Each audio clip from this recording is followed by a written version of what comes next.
Kevin, thank you so much for joining me today and allowing me to ask you some questions. For those who are watching, can you just briefly describe what it is you do?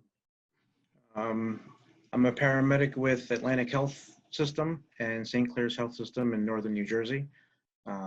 We are in the epicenter of the COVID-19 outbreak. I work anywhere from normally 60 to 80 hours in the field, responding to pre-hospital emergencies and now assisting in the hospital due to the pandemic. So, with all that's going on and what you just described in terms of your job, how has this whole pandemic affected you personally? We've seen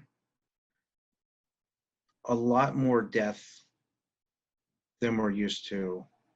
We've seeing how the disease is attacking everybody, how the way we treat people are different in terms of pre-hospital care. Normally we would do a lot more for those with respiratory complaints, and to limit exposure, the state has almost taken that away with new, we're not using CPAP to help you breathe. We're not giving you breathing treatments. We're doing high flow oxygen instead of intubation. Normally stuff that we would do to control your airway, we have to not do because of the risk of spreading the virus to ourselves and I guess the greater community. I mean, we respond to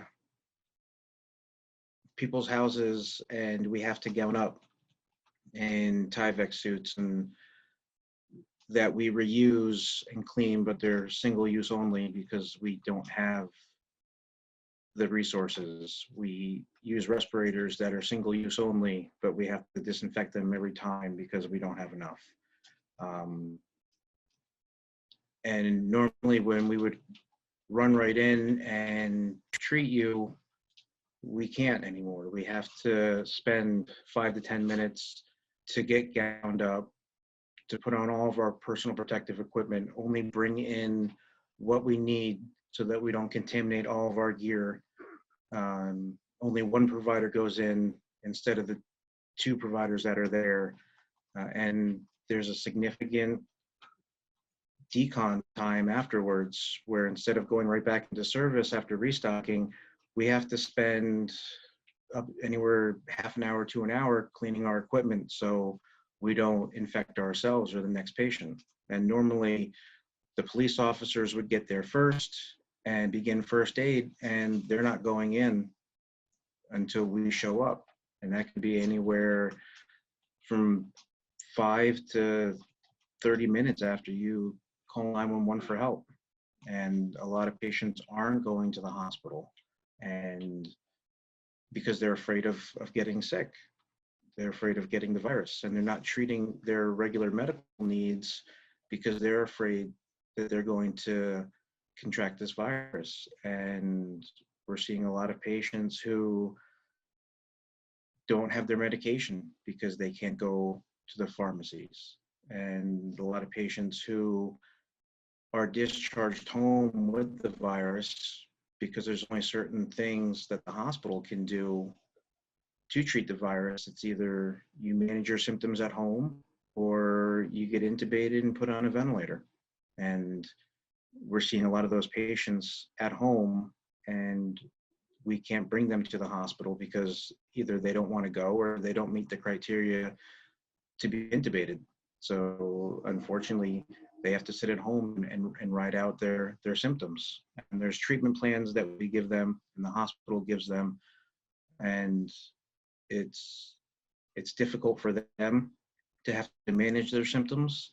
And it's difficult for us because the way we would normally treat you if you had an emergency, we can't do that anymore, or at least not for now.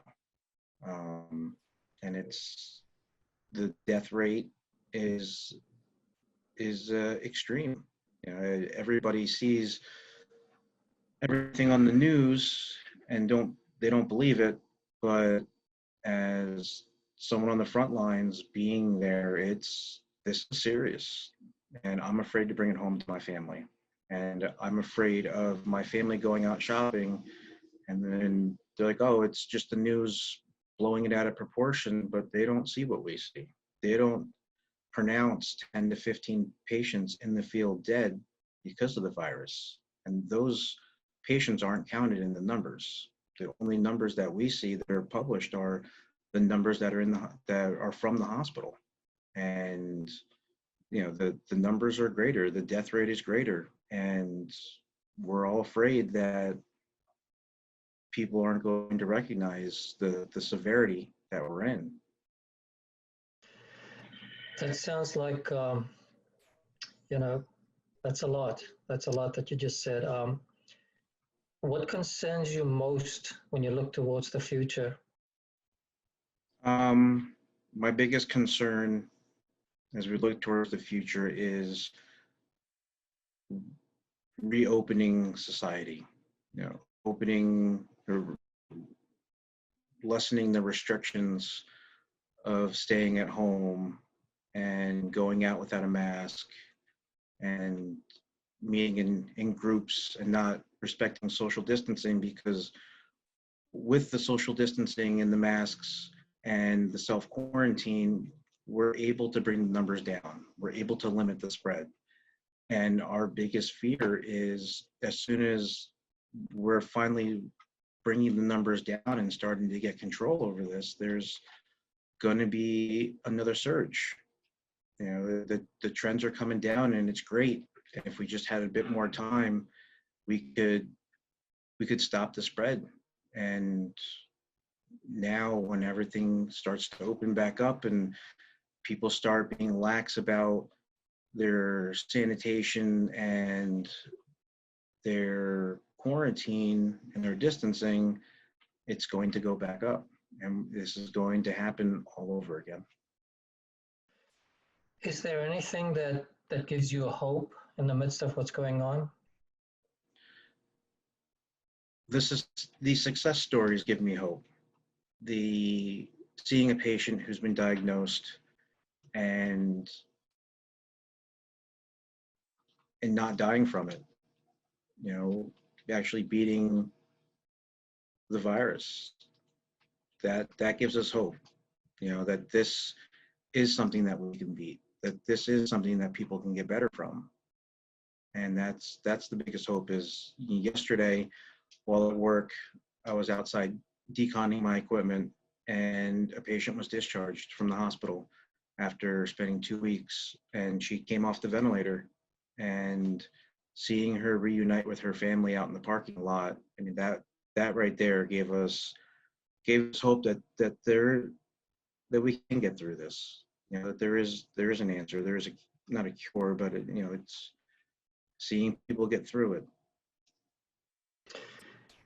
Evan, as a person of faith, where do you see God in all of this that's happening around the world? I see God in how everybody's reacting and how everybody's taking care of each other. For the longest time, I couldn't find the disinfectants either at Walmart or grocery stores, hardware stores. We couldn't find the disinfectants to clean our equipment, to clean our personal equipment. And by the grace of God, they started showing up on my doorstep. And it was exactly what I needed when I needed it. I began to lose faith going through all this. And I prayed one night that I would be able to protect myself while I'm out there. I've lost countless number of coworkers over the past few weeks, and a few that are still out sick. And I was afraid that that was going to happen to me. And I prayed for help, that I would be able to get what I need. And I woke up the next morning, and on my front doorstep was exactly the spray that I needed, was exactly the wipes that I needed. And it was, I broke down right there. God is listening, and he's there for us. Thank you for sharing that with me. If you were to, if someone's watching this, what is one or two things that you would say that would enable them to better understand what it is you are going through right now and all those who are in the same shoes as you are? Right now, we are going through a war, and it doesn't seem like it to those outside of the front line. But ask any doctor, paramedic, EMT, nurse, first responders, we're at war. We don't have the equipment that we need. We don't have the protection that we need. This is a whole new thing that none of us are prepared for. And our biggest concern is everybody else's safety. Stay home. Don't go out. Make sure you protect yourself. Make sure you disinfect whatever you touch.